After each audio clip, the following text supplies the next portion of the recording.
다범성과 단범성에 대하여 설명하고 각각 3종을 기재하라는 문제가 출제되었습니다. 먼저 전염성 병의 원인을 살펴보면 주인이 생물 또는 바이러스인 경우 이들 병원체는 일반적으로 고유한 기주가 있으며 그 종류에 따라서 기주 범위가 넓어서 많은 종류의 식물을 침입하는 것과 반대로 한 종 혹은 몇 종의 한정된 식물만을 침해하는 것이 있습니다. 기주 범위가 넓어서 많은 종류의 식물을 침해하는 병원체는 다범성이라고 합니다. 근두암종 병균, 흰빛 날개 무늬 병균, 자주빛 날개 무늬 병균, 잿빛 곰팡이 병균, 모잘록 병균, 뿌리 썩이 선충 등은 다범성 병원군입니다. 이와는 반대로 한 개 수종의 특정한 식물만을 침입하는 것을 한정성, 단범성이라고 하며 잣나무털 록병균, 낙엽성 잎떨림 병균, 밤나무 줄기 마름 병균 등이 이에 속합니다. 수목에 기생하는 병원체는 대단히 많은 종류가 알려져 있으나 수병을 일으키는 것은 대부분 균류이며 경제적으로 피해가 큰 병에도 균류한 것이 많습니다. 이 점에서 수목병에는 동물의 병이나 초본성 작물병과 다르며 병원체가 되는 균류를 병원균이라고 합니다. 병원체의 종류로는 바이러스, 마이코플라즈마, 세균, 점균류, 균류, 조류, 기생청 선충, 기생청 종자식물 등이 있습니다. 이상의 내용은 산림병해충 기술교본 국립산림과학원 39쪽과 산림청 홈페이지 산림재난, 산림병해충, 산림병해편을 참고하시기 바랍니다. 토픽 112번 수목 바이러스병의 진단과 방제입니다. 126개 사교시에서 수목 바이러스병의 진단과 방제에 대하여 설명하시오 라는 문제가 출제되었습니다. 먼저 수목 바이러스병의 진단 및 방제를 살펴보면 바이러스에 감염된 식물체에서는 표징은 나타나지 않고 병증만 관찰할 수 있으며 바이러스병의 진단에는 주로 혈청학적 진단 및 유전자 진단이 적용되고 있습니다. 한편 아직까지 실용화 단계에 있는 식물 바이러스병의 치료와 효과적인 약제는 개발되어 있지 않기 때문에 수목 바이러스병의 방제는 미연에 감염을 예방하는 것이 최선책입니다. 진단으로 바이러스 감염에 의한 목본 식물의 대표적인 병증은 모자이크, 얼룩무늬, 둥근무늬와 같은 잎 색깔의 변화, 주름, 잎말림과 같은 잎모양의 변화, 그리고 위축, 줄기홈과 같은 생육 이상이 있습니다. 일반적으로 한 번 바이러스에 감염된 나무는 매년 병증이 되풀이되어 나타나기 때문에 생장이 둔화되고 불임이 되기도 하며 심한 경우에는 말라 죽는 경우도 있습니다. 한편 광학현미경에 의하여 바이러스에 감염된 식물세포 내에서만 특이적으로 관찰되는 이상 구조물이 있는데 이를 봉입체라고 합니다. 감염 식물체 내에서의 바이러스는 전자현미경에 의하여 관찰할 수 있는데 그 중에서 딥 메소드는 간염식물 지백 내의 바이러스를 직접 검경하는 방법으로 공 모양의 바이러스보다는 실 모양이나 막대 모양의 바이러스의 검경에 이용됩니다. 또한 딥 메소드의 특정 바이러스 항혈청 반응을 조합시킨 방법을 면역 전자현미경법이라고 합니다. 이병 조직을 화학적으로 고정하고 마이크로톰으로 초박절편하여 검경하는 초박절편법은 모든 형태의 바이러스 검경에 적용할 수 있습니다. 바이러스의 진단에는 캡시드 단백질을 항원으로 하는 혈청학적 진단법이 많이 이용되는데 한천젤 이중 확산법은 소수의 치료를 진단하는 데 유용하고 효소 결합 항체법은 많은 양의 시료를 진단하는 데 유용합니다. 중합 효소 연쇄 반응 및 핵산 교자법과 같은 분자 생물학적 진단은 바이러스병의 진단에 많이 활용되고 있습니다. 또한 RNA 바이러스가 감염된 식물체에서는 겹가닥 RNA가 존재하기 때문에 식물체에서 dsRNA를 추출하여 전기 영동으로 분석함으로써 바이러스를 진단할 수 있습니다. 수목 바이러스병의 진단에는 바이러스 감염 시의 특이적 병증을 나타내는 지표식물도 많이 이용되며 대표적인 지표식물로는 담배, 명아주, 콩 등이 있습니다. 다음은 바이러스에 의한 수목병의 방제에 있어서 저항성 품종의 육성은 가장 바람직한 방제 방법 중에 하나라고 할 수 있으나 육종상의 어려움으로 실용화되고 있는 애는 드뭅니다. 한편 묘포장 등과 같은 집단적으로 묘목을 양성할 경우 윤작을 피하고 바이러스에 관련된 묘목을 조기에 제거하며 포장 저항성을 지닐 수 있도록 묘포장을 잘 관리해야 합니다. 특히 공통 기주가 될 수 있는 잡초를 제거해 주는 것이 좋으며 바이러스는 다양한 종류의 매개충에 의하여 전염되므로 매개충의 구제는 바이러스 방제의 필수적인 수단입니다.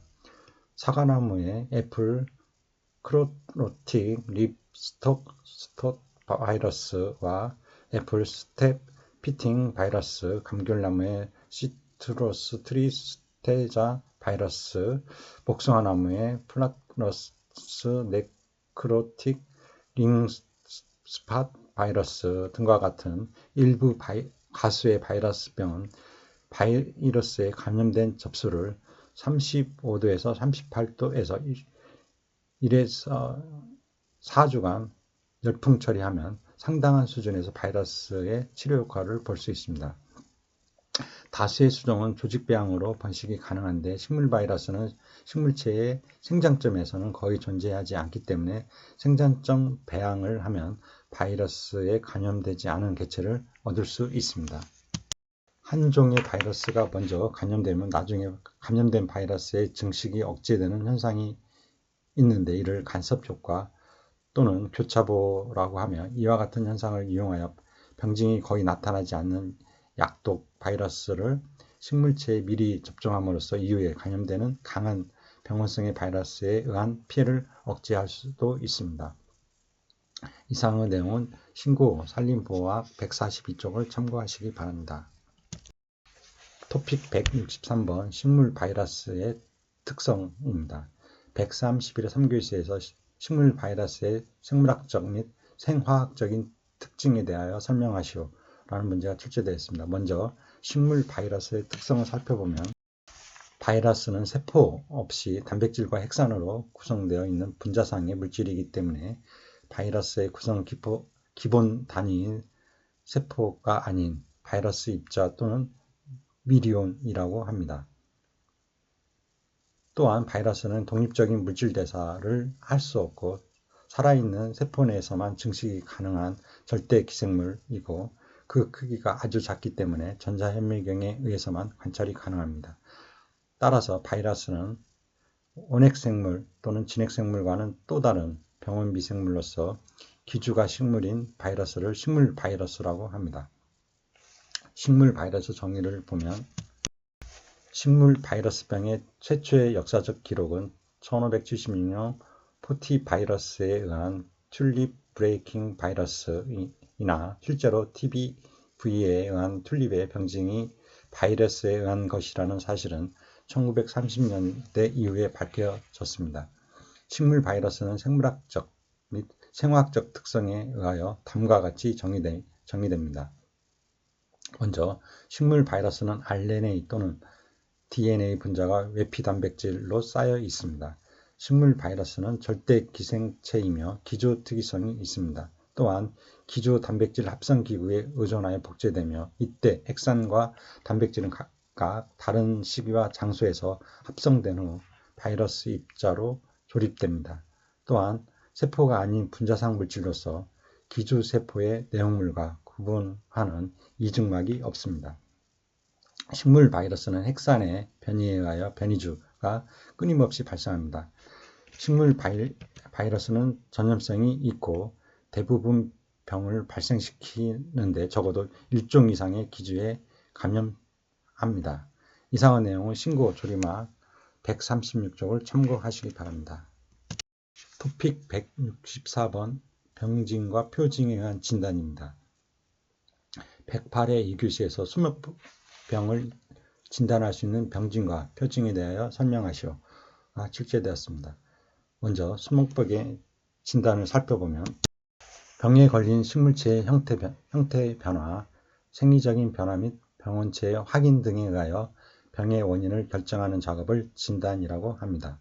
병의 진단 시에는 병원체의 동정도 이루어지게 되는데 동정이란 어떤 미생물의 병원성, 형태적 특성, 생리화학적 특성 및 유전적 특성 등을 확인하고 분석하여 그 미생물의 분류학적 위치를 결정하는 것을 의미합니다. 한편 정확한 병의 진단이 이루어져야 수목병의 효율적인 방제 대책이 수립될 수 있는데 최근에는 분자생물학의 발달과 함께 병원체의 유전자 차원에서의 동정이 진단 방법으로 많이 활용되고 있습니다. 병징과 표징에 의한 진단을 살펴보면 병에 걸린 수목의 조직에 나타나는 증상 중에서 병에 의한 식물 조직 자체의 이상 변화의 특징을 병징이라고 하고 병든 식물의 조직상에 나타나는 육안으로 관찰할 수 있는 병원체의 특징을 표징이라고 합니다. 일반적으로 균류에 의한 수목병에서는 병징과 표징을 동시에 관찰할 수 있지만 파이토플라스마 및 바이러스에 의한 수목병의 경우에는 병징만 나타나고 표징은 관찰할 수 없으며 세균에 의한 수목병에 있어서도 표징을 나타내는 경우가 드뭅니다. 이미 잘 알려져 있으면 병징 또는 표징이 뚜렷한 수목병에 있어서는 그 특성만으로도 진단이 가능한 경우가 많습니다. 병징을 살펴보면 병원체 또는 환경 요인에 의하여 건전한 세포, 조직, 기관 등의 이상이 생겼을 때 외부로 드러나 보이는 비정상적인 모습으로서 육안으로 관찰 가능한 증상입니다. 식물 조직 자체 이상 변화 특징은 병징, 전신병징, 국부병징으로는 균류, 세균류, 그리고 시드름과 위추, 변색과 구멍, 혹, 그리고 총생, 탈락과 가지마름, 줄기마름, 궤양과 썩음 등이 있습니다. 또한 특징으로 분비가 있습니다. 표징은 전염성 병의 경우 육안 또는 돋보기로 관찰 가능한 병원체의 모습입니다. 곰팡이가 원인이 될 경우에 대체로 표징에 식별이 가능하지만 세균 또는 바이러스의 경우에는 병원체의 크기가 미세하기에 광학현미경 또는 전자현미경을 통해서 병원체를 확인할 수 있습니다. 이러한 경우, 즉 세균과 바이러스가 원인이 되는 전염성 병의 경우에는 표징이라 하지 않고 병원체라고 합니다. 병든 조직에 나타나는 병원체의 특징은 균사체에서는 자실체와 균사조직이 있고 자좌, 균핵, 포자, 포자낭, 녹음병 또는 흰가루병, 분생포자각, 잔황, 버섯 등이 있습니다. 이상 내용은 신고 산림보호학 119쪽을 참고하시기 바랍니다. 토픽 165번 임업적 방제입니다. 93회 4교시에서 산림병해충을 방제하기 위한 임업적 방제 방법을 10가지만 설명하고 각각의 방제 방법이 적용되는 병해충을 설명하라. 137회 3교시에서 임업적 해충 방제 방법에 대하여 설명하시오가 각각 출제되었습니다. 산림 병해충의 방제법 및 적용 병해충을 살펴보면 먼저 수병은 방제법으로 식물 검역이 있는데 항구, 공항 및 국제, 우체국에서 종자, 생목, 분재, 삽수, 목재에 대한 검사를 실시합니다. 적용해충은 국내 미분포 병해 전반에 대해서 합니다. 다음은 임업적 방제로 실시 방법은 주변의 초본류 및 잡목류를 제거합니다. 포지는 제초 작업을 하고 산지는 풀베기, 치수무육을 합니다.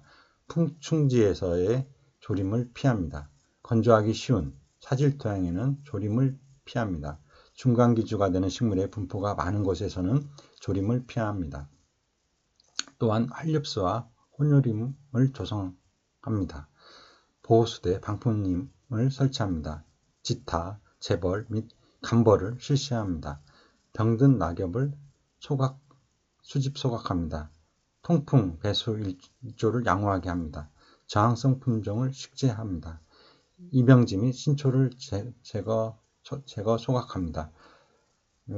적용해충은 주변의 초본류, 잡먹류 제거는 모잘록병, 흰색곰팡이병, 낙엽성 잎덜잎병이고 풍충지에서 조림 피하는 것은 낙엽성 가지 끝마름병이고 건조하기 쉬운 사질토양에서 조림을 피하는 것은 포플러 줄기 마름병이고 중간기주가 되는 식물의 분포가 많은 곳에서 조림을 피하는 것은 잣나무 털록병, 소나무옥병, 소나무 잎녹병 등이 있고 활엽수와 혼요림을 조성하는 경우는 낙엽성 잎덜잎병, 소나무류 잎덜잎병이며 보호수대를 설치하는 것은 낙엽성 가지마름병, 그리고 지타, 재벌 및 간벌을 실시하는 것은 잣나무 털록병, 낙엽성 잎덜잎병, 소나무류 잎덜잎병, 그리고 병든 낙엽을 수집 소각하는 것은 포플러 전분이 잎덜잎병, 소나무류 잎덜잎병 등 낙엽성 병의 전반에 대해서 실시하고 통풍 배수 일조를 양호하게 하는 것은 묘포병의 전반과 흰가루병에서 실시합니다. 저항성 품종 식재는 밤나무 줄기 마름병, 포플러 잎녹병, 이병지 및 신초를 제거 소각하는 것은 낙엽성 가지 끝마름병과 밤나무 줄기 마름병 등 지고성 병해충에 대해서 실시합니다. 계속해서 수병 중에 화학적인 방제 방법을 살펴보면 먼저 분무법으로 유제 또는 수화제 등을 500에서 1000배로 희석 살포합니다. 입병은 0.1에서 0.2mm입니다. 적용해충은 묘목이 생육종, 묘포, 포플러 잎녹병 등 낙엽성 병해입니다. 그리고 3분법으로는 PCNB, 카보후란을 경운전에 살포합니다. 뿌리썩이 선충병, 모잘록병 등 토양 전염성 병해를 대상으로 합니다. 다음 훈연법으로는 크로로피크린, 페이팜, 호르마린 등을 토양 관주기로 주입 후 젖은 거적 또는 비닐로 피복합니다. 모잘록병, 묘포 병의 상습 발생지에 해당합니다. 관주법은 다치가렌을 파종전 및 묘목 생입 후 물조리개로 묘상 1제곱미터당 3에서 5리터를 관주합니다. 모잘록병, 오동나무 탄저병 등이 대상입니다.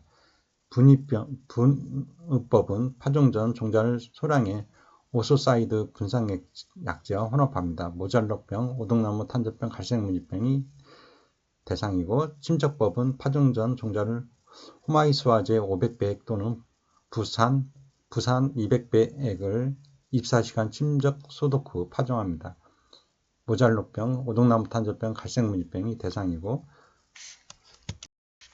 도포법은 X상 또는 연고상 발코드 약제를 병환부 또는 상처부를 도려내고 발라줍니다. 밤나무 줄기 마름병, 뿌리옥병 등 지고성 병해가 대상입니다. 수관주입은 테트라사이클린 항생제를 수관주기로 주입합니다. 대추나무 빗자루병 등 파이토플라스마 및 세균성 병해가 대상이 됩니다. 계속해서 해충 방지법을 살펴보면 먼저 식물 검역은 한국공학 및 국제우체국에서 종자, 생목, 문제, 삽수, 목재에 대한 검사를 실시합니다. 국내 미분포 해충 전반의 대상입니다. 다음은 기계적 방제로 먼저 인공포살은 간단한 기구나 손으로 잡아주기입니다. 솔나방, 미국 흰불나방, 매미나방, 어스랭이나방, 국나방 등이 대상이고 그 다음에 구멍 중에 유충을 철사로 찔러 죽이는 경우입니다. 하늘소류, 박쥐나방이 대상이 됩니다. 또한 땅에 비닐이나 천을 깔고 나무를 털어냅니다. 잎벌레류, 바구미류, 하늘소류가 대상입니다. 또한 알을 제거합니다. 어스랭이나방, 매미나방이 대상입니다. 기계적 방지법으로 경운법은 묘포에서 땅을 깊이 갈아 땅속에 해충을 노출시킵니다. 군뱅이류, 잎벌레류, 땅강아지 종류입니다.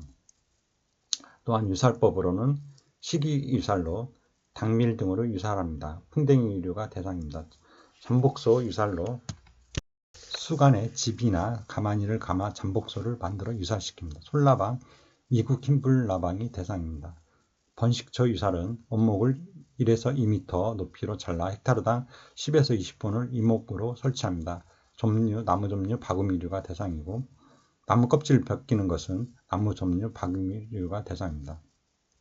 등화 유살법으로는 등불 밑에 물그릇을 놓아 빠져 죽게 하는 방법으로 나방류, 풍뎅이류가 대상입니다. 그리고 처단법으로는 나무줄기에 끈끈이를 바르거나 비닐을 감아서 이동을 못하게 하는 방법입니다. 솔나방, 미국 흰불나방, 제주나방류, 매미나방이 대상입니다. 다음은 물리적 방제 방법으로 온도처리입니다. 고온 60도 이상 또는 저온 마이너스 27도 이하를 처리를 합니다. 가루, 나무점, 나무점류, 하늘소류, 바구미류가 대상이며 습도 처리는 목재를 물속에 담궈 둡니다. 30일 이상 담궈 둡니다. 나무점류, 하늘소류, 바구미류가 대상입니다. 다음으로 화학적 방제법은 접촉 살충제 살포로 맵 또는 뎁제 등을 100배 내외로 살포합니다. 나방류 및 기타에 사용하고 스프라사이드 1100 내의 살포는 깍지벌레류에 적용합니다. 나크 분재를 지면 살포 헥타르당 30kg씩 3회 살포하는 것은 솔리복파리를 대상으로 하고 분재를 토양 처리하는 것은 군뱅이류, 땅강아지류에 적용합니다.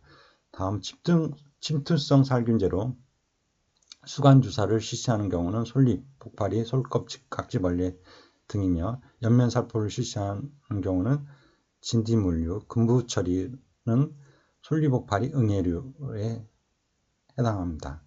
살비제 살포는 연면 살포를 실시하는데 응애류에 적용합니다. 생물적 방제법입니다. 먼저 기생봉을 이용하는 방법으로 솔리복파리 먹점벌, 혹파리사리 먹점벌, 혹파리 등불 먹점법을 사육 방사합니다. 대상 해충은 솔리복파리입니다. 다음 포식충 이용으로 무당벌레, 잠자리 등을 보호 이용합니다. 진딧물류, 응애류, 깍지벌레류가 대상입니다. 병원물 이용으로는 비티균, 백강균을 살포합니다. 나방류 유충이 대상입니다. 다음은 임업적 방제법으로 산림 구성은 혼요림으로 조성하는 경우는 솔나방, 밀도 조절 방법으로는 잎목도를 낮게 합니다. 적용 대상은 바구미류, 솔껍질 깍지벌레가 해당되고 위생감벌은 쇠약목을 초기 제거합니다. 적용 해충은 나무점류, 소나무 재선충, 솔리복파리 등이며 품종 선택은 내충성 품종으로 갱신합니다. 밤나무 혹벌이 대상이 됩니다. 이상의 내용은 산림과 임업기술 제2권 산림조성 282쪽을 참고하시기 바랍니다. 계속해서 임업적 방제를 살펴보기로 하겠습니다. 임업적 방제는 수목이 생육하고 있는 환경 조건을 개변하거나 수종의 개량을 통해 해충 피해를 예방하고 경감시키는 효과를 얻는 데 목적을 하고 있습니다. 이 방법은 즉각적인 효과를 기대하기는 어려운 경우가 많으나 짧은 기간 내에 생산 증대 효과를 기대하기 어려운 산림에서는 종합적인 방제법의 일환으로 적용이 가능하며 환경의 교란이나 인축에 대한 부작용이 없어 우선적으로 검토되어야 할 기술입니다. 임업적 방제에 속하는 내용은 임목 보육과 임지 보육을 통한 산림 환경의 조정, 내충성 수정의 이용으로 구분됩니다. 먼저 임지 환경 조정으로 임지 보육을 보면 밑깎기, 가지치기, 재벌, 간벌 등을 실시하여 해충이 번식하기 어려운 산림 환경 조건을 조성합니다. 밑깎기, 재벌 등은 일반적으로 해충의 잠복 장소를 제거하는 효과가 있으며 여러 형태의 간벌을 실시하여 인분 밀도를 조절하면 잎목의 건강도가 증진되어 해충에 대한 내성을 강화시키게 됩니다. 또한 미기후와 일광 조건을 변화시키므로 해충의 번식력을 억제하고 종조성에도 영향을 미칩니다. 그러나 산림 환경의 인위적인 변화는 산림 생태계 구조를 변화시킬 가능성이 있으므로 천적 등 생물인자에 의한 해충 방제라는 접근 방법과는 모순되는 면이 있다는 사실도 고려해야 합니다. 솔리박 폭발에 의하여 피해를 받은 임지에서 감벌과 어린나무를 제거하면 3년 이후부터 방제 효과가 나타난다고 보고되었으며, 소나무 재전 중에 방제를 위하여 피암목이나 쇠약목을 제거하여 매개충의 서식 밀도를 낮추는 것도 한 방법입니다. 단수님의 면적을 소규모로 하고 복충과 혼유리물을 조성하여 임상을 다양하게 합니다. 일반적으로 단수님은 해충 피해를 받기 쉽고 대면적의 피해가 우려되므로 작은 규모로 조성하는 것이 유리합니다. 벌목시 개벌을 피하고 택벌도 작은 규모로 시행하는 것이 바람직합니다. 또한 같은 수종이라 하더라도 인분 구조에 따라 해충 피해에 대한 저항성이 다르므로 일형림을 조성하거나 수화식재 등을 통하여 복충림, 이단림 조성 구조가 형성되도록 관리하는 것이 좋습니다. 나무 점유는 주로 노령림에 집단 발생하고 매미나방, 잎응애 등은 유령림에 발생하며 진딧물류는 전나무 동령림에 피해를 주나 일형림에서는 피해가 발생하지 않는다는 보고가 되었습니다. 수종을 혼요하여 생태계의 안전성을 증가시킵니다. 수종이 혼요되어 있는 임지는 단일 수종이 식재되어 있는 임지에 비하여 서식하는 곤충의 종류도 많아지고 천적상도 풍부해져서 특정 해충의 개체군 밀도가 증가하는 것을 조절하는 능력이 증대됩니다. 또한 인분 내의 온도를 낮추고 습도를 높여 특정 해충의 번식력을 억제하고 사망률을 높입니다. 특히 기주 범위가 좁고 이동 능력이 약한 해충의 먹이물 탐색을 방해하므로 피해로부터의 회피가 가능합니다.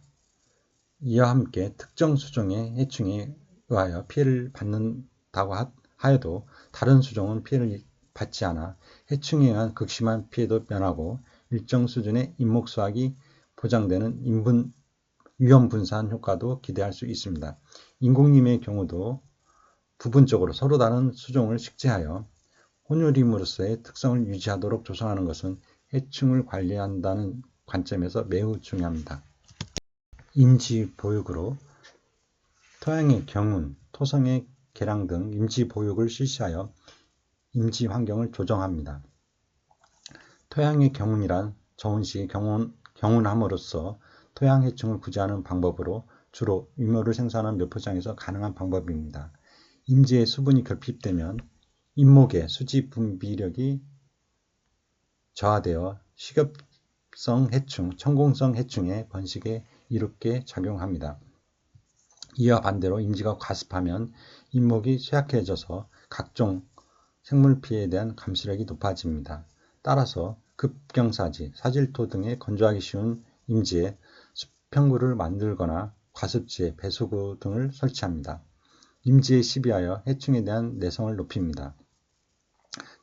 질소질 비료의 과다 시용은 이화명나방의 산란수와 발육에 영향을 미치고, 석회질 비료의 사용은 소나무를 가해하는 나방의 일종인 푸푸러스 피아러스와 잎벌레의 일종인 프리스포라 아비티나의 피해를 감소시키는 효과가 있다고 합니다. 그러나 임지비배를 통하여 농작물과 같은 정도로 임산물의 경제성을 높이지는 못하므로 해충 방제를 목적으로 한 시비보다는 주로 산림의 항속적인 건강성 유지라는 측면에서 활용되는 것이 바람직합니다. 향후 임지의 보육을 통한 해충의 방제 방법에 대하여 많은 자료 축적이 필요합니다. 다음 내충성 수종의 육종을 살펴보면, 앞에 해충 방제 이론에서 설명한 바와 같이 수목은 해충의 공격에 대한 저항성을 지니고 있으며, 이를 이용하는 방법 가운데 우리나라에서 가장 대표적인 것은 밤나무 혹벌에 대한 내성 품종의 육성입니다. 밤나무 혹벌은 밤나무의 어린 눈에 충격을 형성하여 밤 종실의 생산량을 감소시키는 해충으로 밤 재배에 있어서 심각한 문제였습니다. 그러나 밤나무 품종 간에는 그 피해도의 차이가 있었는데 어떤 품종의 밤나무에서는 산란, 부화된 유충의 폐사율이 높고 이에 따라 충룡의 크기가 작은 것이 확인되었습니다. 이는 수목의 항생성에 의하여 해충의 정상적인 발육이 억제되는 애로 볼 수 있습니다. 그 후 이러한 저항성 계통이 널리 보급되었으나 최근 이들 저항성 품종에 피해를 주는 밤나무 흙벌이 발생하여 그 피해가 매년 증가하고 있는 실정입니다. 이는 이미 일본에서 저항성 밤나무에 적응된 새로운 계통의 밤나무 흙벌이 출현하였다는 보고와 일치합니다. 농업에서는 벼와 같은 일년생 작물의 재배에 저항성 품종을 육성하여 해충 피해를 줄이는 방법이 많이 활용되고 있으나 임업에서는 해충의 저항성을 지닌 수종을 육종하더라도 수목의 생존기간 동안에 해충이 여러 세대를 반복하여 이에 적응된 생물령이 출현하기 쉬운 것이 수목의 내충성을 인위적으로 이용하기 어려운 점입니다. 이상의 내용은 신고 산림보호학 323쪽을 참고하시기 바랍니다. 토픽 166번 생태적 방제입니다. 121교시에서 수목해충의 생태적 방제에 관한 문제가 출제되었습니다. 수목해충의 생태적 방제는 생태계의 균형을 해치지 않으면서 해충의 생존에 필요한 먹이, 교미, 산란장소, 은신처 등의 필수적인 조건을 변화 또는 교란시키거나 수목의 생육 조건을 개선하여 해충의 밀도를 감소시키는 방법으로 해충의 구제보다는 해충의 발생이나 가해를 어렵게 하는 예방 및 피해 경감을 주목적으로 합니다. 산림에서는 임업적 방제라고도 하고 농업에서는 경종적, 재배적 방제라고도 하는데 해충에 대한 생태학적 지식을 바탕으로 조치가 이루어지므로 생태적 방제라고 합니다. 생태적 방제는 해충의 생리, 생태, 행동 등에 대한 깊은 지식이 반드시 필요하며 화학적 방제처럼 효과가 즉각적으로 나타나지 않으나 환경 및 인축에 영향이 적은 친환경 방제법입니다. 산림의 경우 단수님은 혼요림에 비하여 해충에 의한 피해가 많습니다. 단수님은 해충의 먹이가 풍부하고 이를 제어할 수 있는 천적류도 단순한 반면 혼요림은 다양한 해충이 서식하지만 천적 자원도 풍부하여 생태계의 균형이 이루어지기 때문에 해충의 피해가 단수님에 비해 상대적으로 적은 편입니다. 내충성 품종을 살펴보면 수목은 자신을 가해하는 해충을 방어하기 위한 진화의 과정을 거쳐왔으며 해충 또한 수목의 방어기작을 뚫고 수목을 공격할 수 있는 진화를 거듭해 왔습니다. 이러한 과정에서 수목이 해충에 대한 방어 능력을 유전적으로 지닌 것을 내충성이라 하고 내충성은 항객성, 항생성, 내성 등 세 가지 요인으로 이루어집니다. 먼저 항객성은 수목이 곤충의 행동에 영향을 미치는 특성으로 센털, 털, 경피 조직과 같은 수목의 형태적 특징이나 기피 물질을 발산하여 해충의 접근을 저지하거나 섭식 자극 물질이 없어 섭식을 유도하지 않는 등의 화학적 특성을 통해 해충의 정착, 섭식, 산란 등의 행위를 방해할 수 있습니다. 항객성은 해충이 초기에 정착성을 선호하지 않게 하여 정착한 해충의 밀도가 낮아지므로 비선호성이라고도 합니다. 둘째, 항생성은 수목이 곤충의 생리에 영향을 미치는 특성으로 수목의 2차 대사산물에 의한 독소, 생장 저해 물질과 같은 화학적 특성이나 수목의 과민 반응, 털 등의 형태적 특성에 기인합니다. 한오바는 식물의 2차 대사산물 중 테르펜이 내충성에 가장 중요한 역할을 한다고 하였습니다. 니기다 소나무는 솔리복파리의 산란율이 소나무와 비슷하지만 저항성을 가지고 있습니다.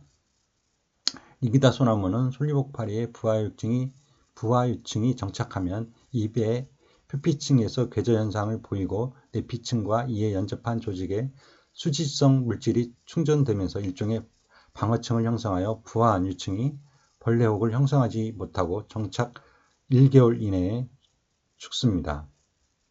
한객성은 해충이 저항성 있는 수목을 선호하지 않아 초기에 정착 밀도가 낮음으로 인해 피해가 적으나, 항생성은 해충이 정착한 후 직접적인 사망에 이르거나 성장 속도가 지연되어 피해가 경감됩니다.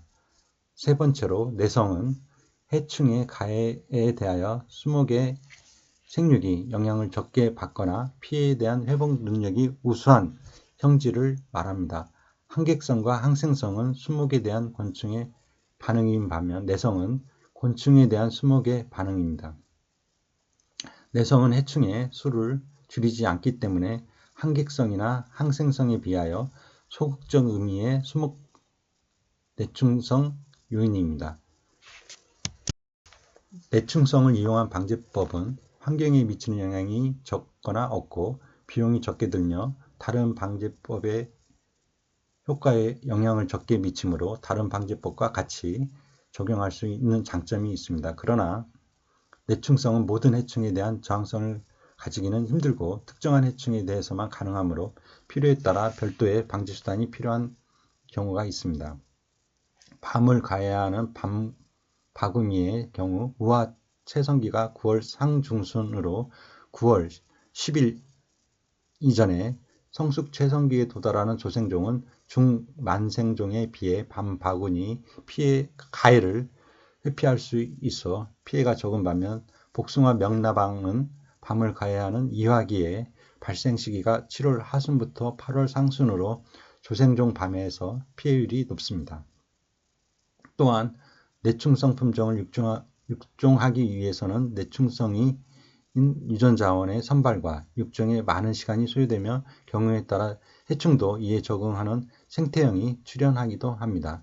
밤나무 혹벌은 1958년 충북 제천에서 최초 발생된 이후 전국적으로 피해가 확산되어 재래종 밤나무에 큰 피해를 주어 1960년대 중반 일본에서 도입된 저항성 품종과 국내에서 육성한 저항성 품종을 재배하였으나 1978년 이들 내충성 품종에서도 벌레옥이 관찰되면서 저항성에 변화가 생기기 시작하였습니다. 이는 단위 생식을 하는 밤나무 혹벌이 우연한 기회에 내충성 밤나무를 가해할 수 있는 능력을 획득한 것으로 추정하고 있습니다.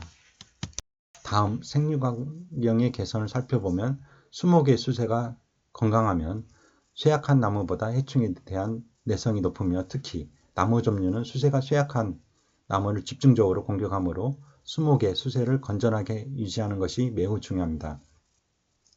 수목을 이식한 초기에는 뿌리의 활착이 좋지 않고 활력이 매우 떨어져 있어 건조 등의 환경 조건에 매우 민감해지고 나무 종류 등의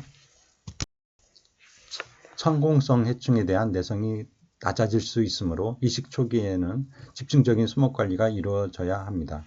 조경수의 경우 생육공간이 협소하고 양분이 부족하여 수세가 좋지 않은 경우가 많으므로 생육환경을 개선하고 적정한 양분 공급을 실시하면 수세가 호전되어 해충 피해에 대한 내성이 증가합니다.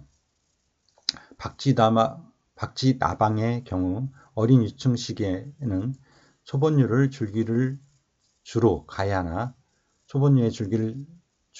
성숙하면서 수목을 가해하므로 수목 주변에서 제초를 실시하면 유충의 생육이 어려워져 피해를 방지할 수 있습니다. 수목병에서 잣나무 털녹병의 송이풀이나 향나무 녹병의 배나무가 잘 알려진 중간기주인 것처럼 진딧물류의 일부는 세대의 완성을 위해서 중간기주를 필요로 하므로 이러한 중간기주를 제거하면 해충의 밀도를 낮출 수 있습니다.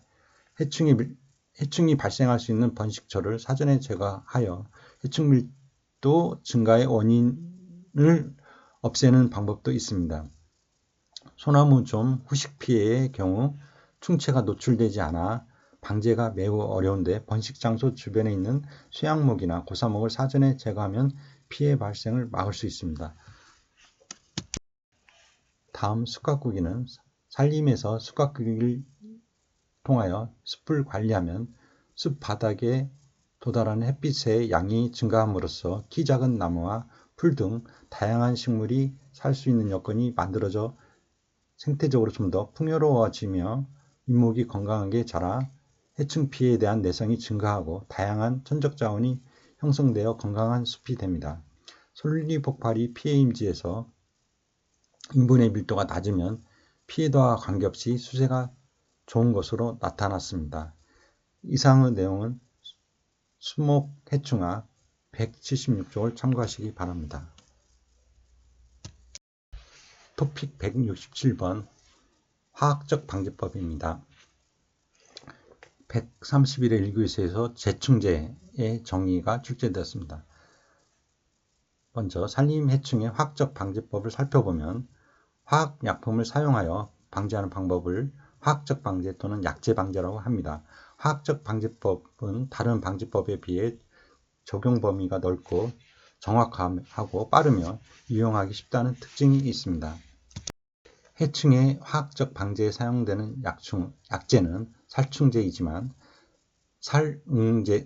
살응해제, 살선충제, 살서제, 살균제, 제초제, 식물생장 조절제 등을 총칭하여 농약이라고 합니다. 살충제는 유인제와 기피제 등 일부를 제외하고는 직접적인 살충을 목적으로 개발되었으며 그 효과는 사용 방법, 약제의 성질, 곤충의 특성, 환경 조건 등에 의하여 좌우됩니다. 하지만 이러한 외적 조건들이 다소 변한다고 해도 살포 농도나 살포량을 달리하여 방제 목적을 달성할 수 있습니다. 단, 살충제의 과다한 사용은 생태계의 단순화, 해충의 살충제에 대한 저항성 발달, 인축계의 독성, 유용천적의 감소로 인한 특정 곤충의 돌발 발생, 살충제의 잔류로 인한 환경오염 등 여러 가지 문제를 야기하므로 산림생태계에 대한 안정성을 최우선적으로 고려하여 산림환경에 나쁜 영향이 미치지 않도록 합리적으로 사용하는 것이 필요합니다. 살충제의 종류를 살펴보면 살충제는 화학적 성질, 살충기작, 사용 방법 등에 의하여 분류되며 가장 보편적인 것은 곤충 체내에 약제가 투입되는 경우에 의한 방법입니다. 그러나 같은 약제라 하더라도 복수의 작용기작을 가지는 경우도 있으므로 이 점을 충분히 고려할 필요가 있습니다. 먼저 소화중독제는 독성분이 해충의 입을 통하여 소화관 내에 들어가 중독작용을 일으켜 사망시키는 약제로 씹어먹기에 알맞은 입틀 구조를 가진 해충에 대하여 작용합니다. 사용 방법은 수목의 줄기, 잎 등의 표면에 살포하여 해충이 이를 섭식하게 합니다. 대부분의 유기인제 살충제가 이에 속하며 비산연제, 비산석회, BT제 등이 있습니다.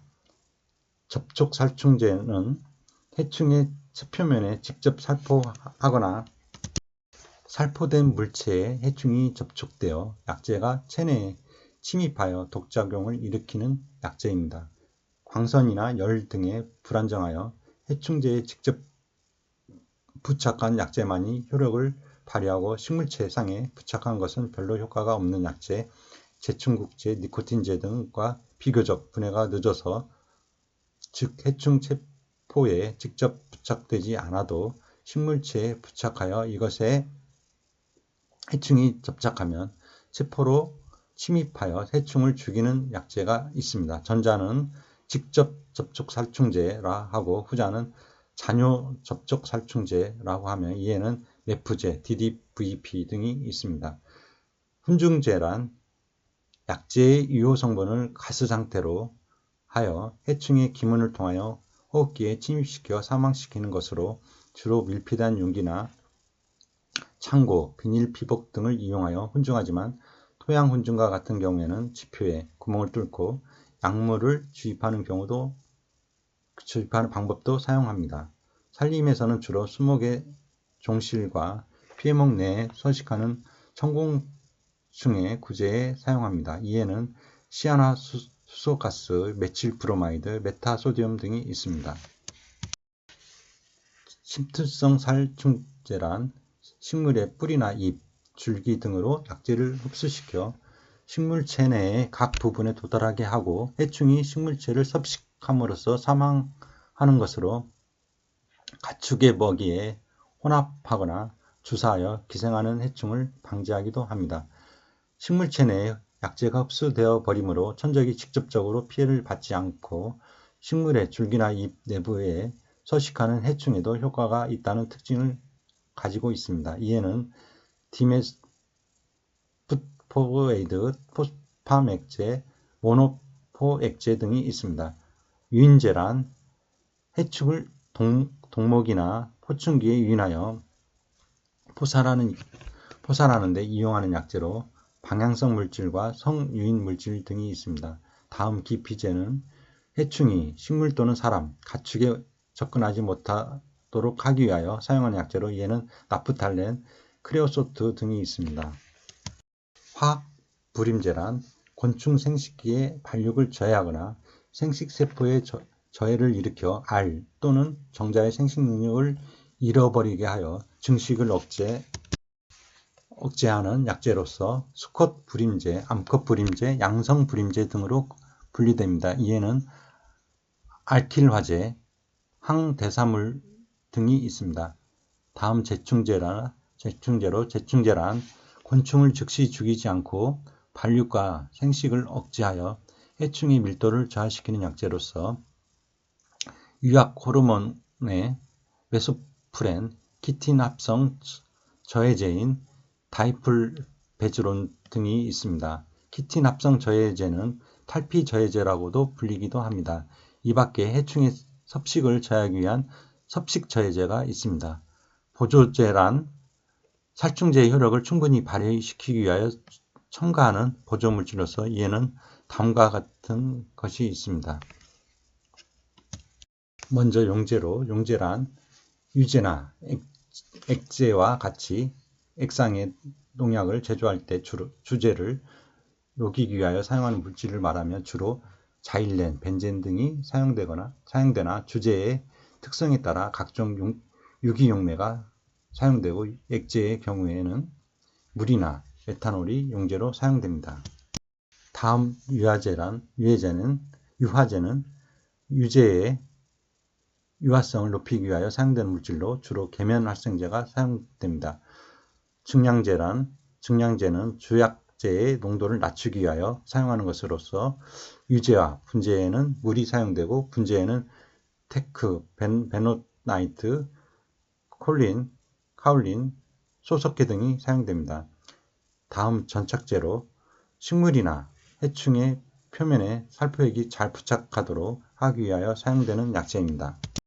주로 유제나 수화제를 살포할 경우에 혼용하며 살포액을 넓게 퍼지게 하기 위한 확전성 그리고 살포액에 부착한 약재가 비바람에 의하여 유실되거나 날아가지 않도록 하기 위한 고착성, 살포액 중에 약재 입자를 약액 속으로 현수시키기 위한 현수성 등의 성질을 구비한 것일수록 좋습니다. 주요 전착제로는 캐세인, 석회, 농용 비누, 비에리 계면 활성제 등이 있습니다.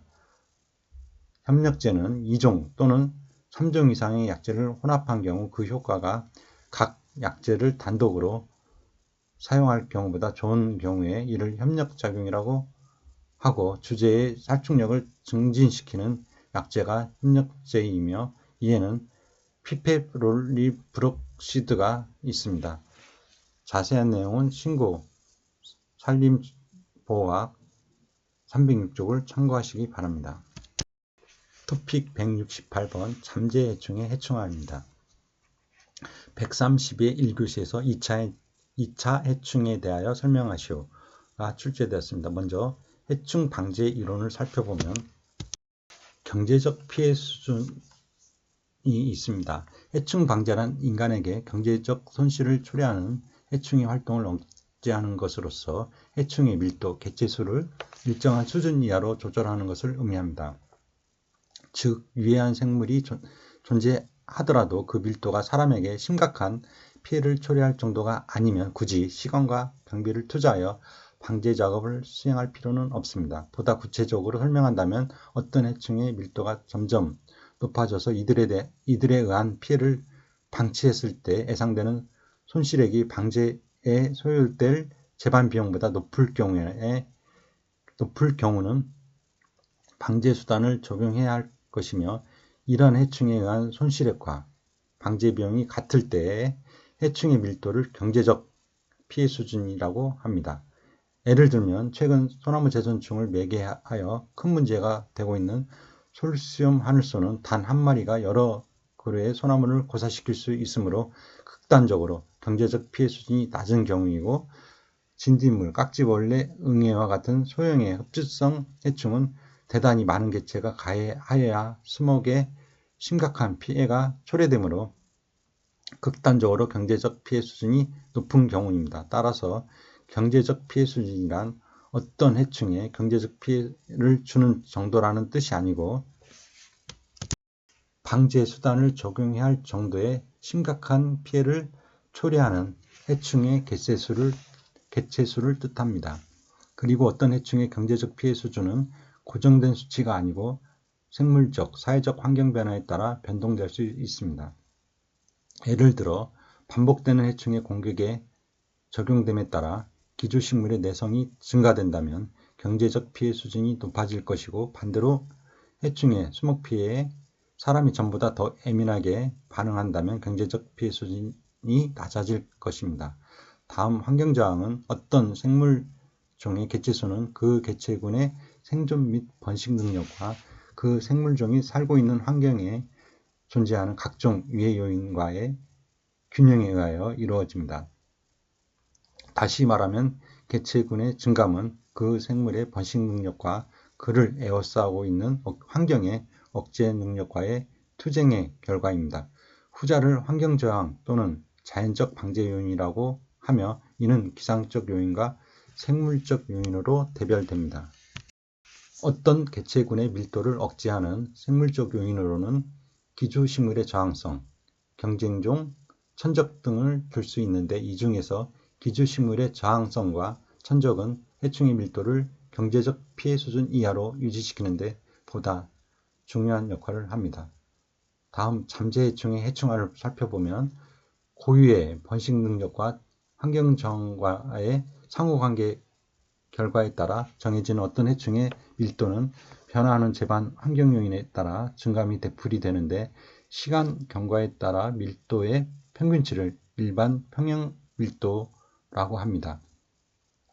우리나라에는 2,000종에 가까운 산림해충이 기록되어 있으나 거의 대부분은 괄목할 만한 피해를 주고 있지 않은 잠재해충으로서 해충 밀도가 증감을 되풀이하며 간혹 수목 피해가 문제되기도 하지만 일반 평형 밀도가 경제적 피해 수준을 초과하지 않는 극소수에 불과합니다.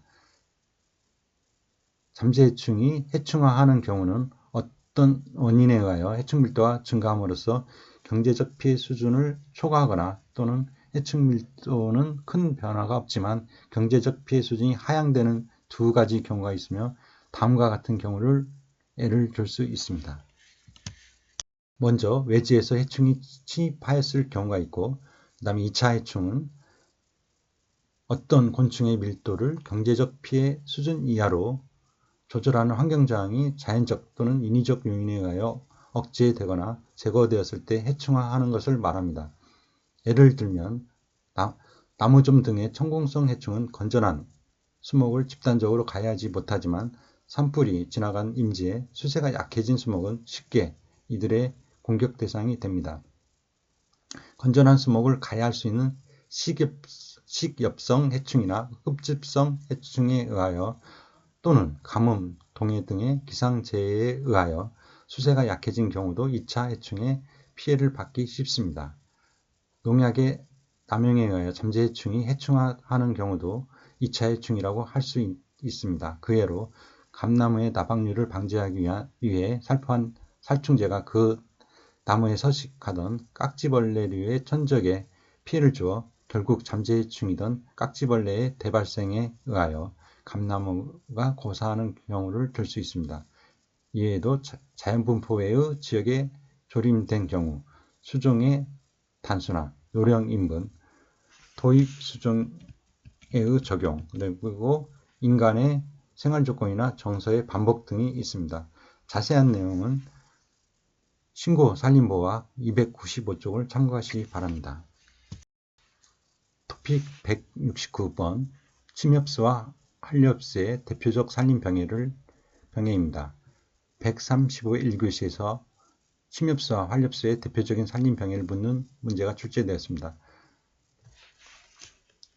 먼저 우리나라에서 주요 수목벽 연구를 살펴보면 1945년 광복 이후에 우리나라에서 크게 발생하여 상당한 경제적인 손실을 입히고 주목을 받았던 중요한 수목병은 포플러류 노병, 잣나무 털록병, 대추나무 빗자루병, 오동나무 빗자루병, 소나무류 송진가지 마른병, 푸사리움 가지 마른병이 있고, 그 다음에 소나무 제선충병, 그리고 참나무 시드름병 등이 있습니다. 다음 침엽수와 한렵수의 대표적인 산림병해충을 살펴보면 먼저 산림병해로 침엽수의 경우 소나무 제선충병, 소나무류 피모 가지 마른병, 소나무류 푸사리움 가지 마른병, 잎마름성 병해, 잎녹병 등이 있고, 잣나무의 경우 잣나무 털록병, 잎떨림병과 그리고 아밀리아 뿌리썩은병, 침엽수 리자나 뿌리썩은병, 측백평백 검은돌기 잎마름병, 향나무 녹병 등이 있습니다. 다음은 한렵수로 대추나무 빗자루병, 버즘나무 탄저병, 벚나무 갈색무늬 구멍병, 장미과 식물의 붉은 별 무늬병, 척추류 떡병, 회화나무 녹병, 흰가루병 등이 있습니다.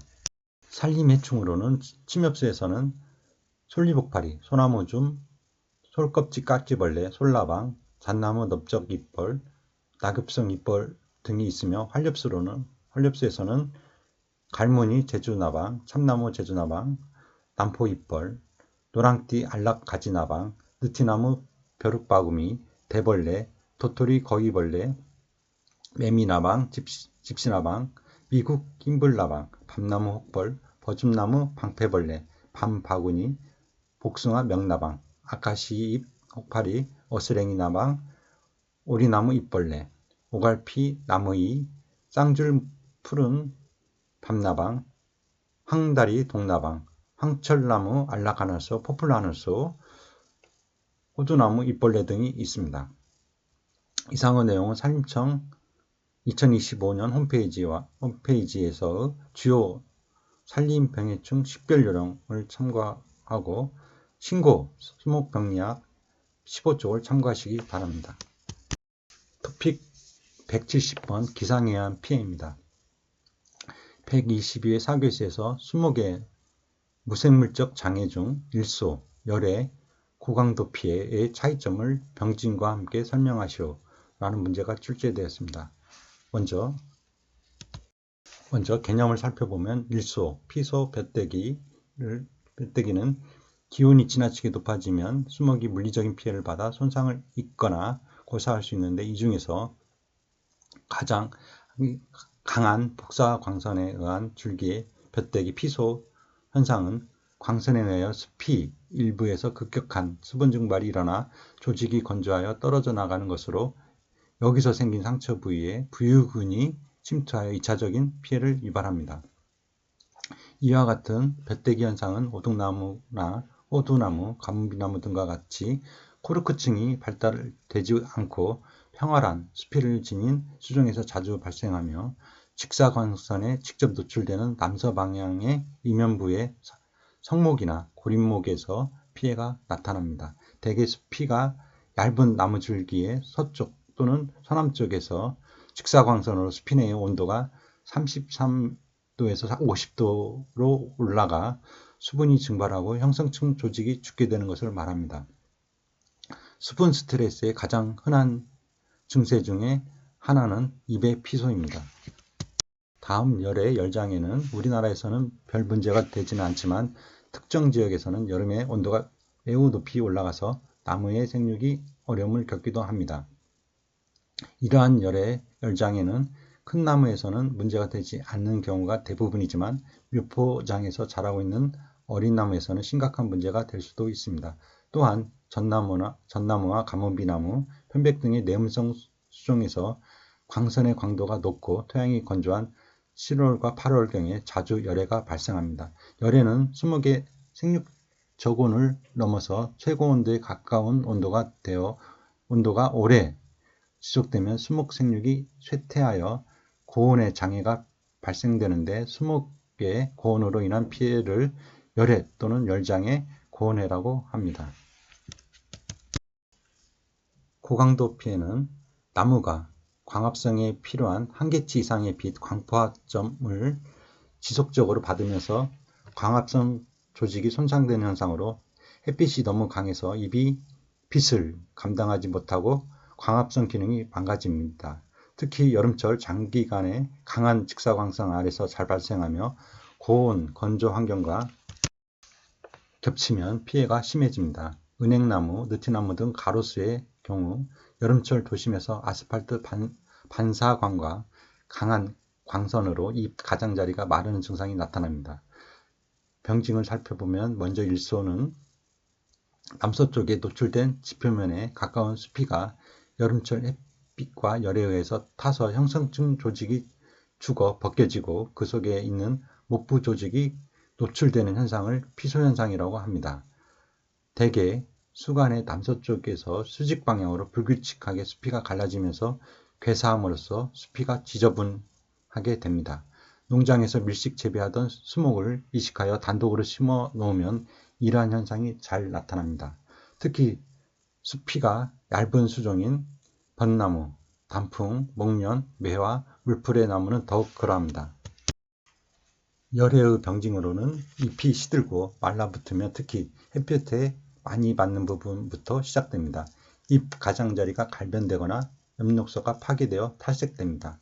고강도 피해는 강한 직사광선에 의한 광해로 잎이 창백해지고 탈록, 엽록소가 파괴되어 점차 백화 현상이 발생합니다.